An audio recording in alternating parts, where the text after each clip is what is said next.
ప్రభువైన యేసుక్రీస్తు నామములో అందరికీ నా హృదయపూర్వక వందనాలు. ఈరోజు మత్తయి సువార్త 3వ అధ్యాయం నుండి కొన్ని బైబిల్ ప్రశ్నలు ధ్యానం చేసుకుందాం. మత్తయి సువార్త నుండి మొదటి ప్రశ్న, ఎవరు పరలోక రాజ్యము సమీపించి ఉన్నది, మారు మనసు పొందుడని యూదయ అరణ్యంలో ప్రకటించెను? మీ ఆన్సర్ కామెంట్ చేయండి.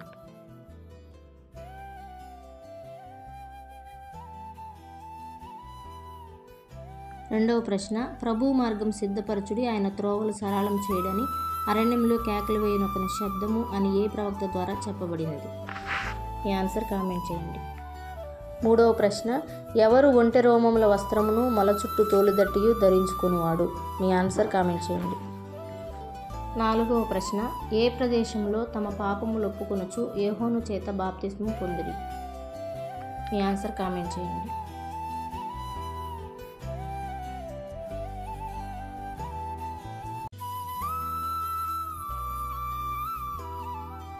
ఐదవ ప్రశ్న, ఆ సమయమున యోహాను చేత బాప్తిసం పొందుటకు యేసు ఎక్కడ నుండి యోర్దాను దగ్గరనున్న అతని యొద్దకు వచ్చెను?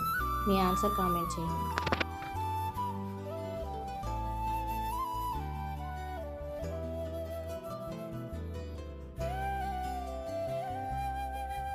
ఆరవ ప్రశ్న, యేసు బాప్తిస్మం పొందిన వెంటనే నీళ్లలో నుండి ఒడ్డుకు వచ్చెను. ఇదిగో ఆకాశము తెరవబడెను, దేవుని ఆత్మ ఏ విధముగా దిగి తన మీదకి వచ్చెను? మీ ఆన్సర్ కామెంట్ చేయండి.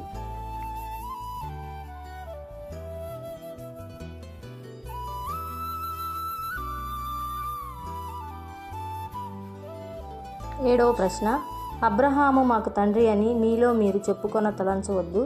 దేవుడు దేని వలన అబ్రహామునకు పిల్లలు పుట్టింపగలడు? మీ ఆన్సర్ కామెంట్ చేయండి.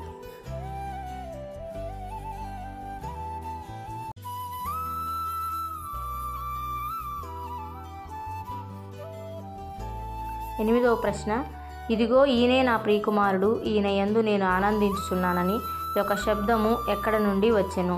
మీ ఆన్సర్ కామెంట్ చేయండి.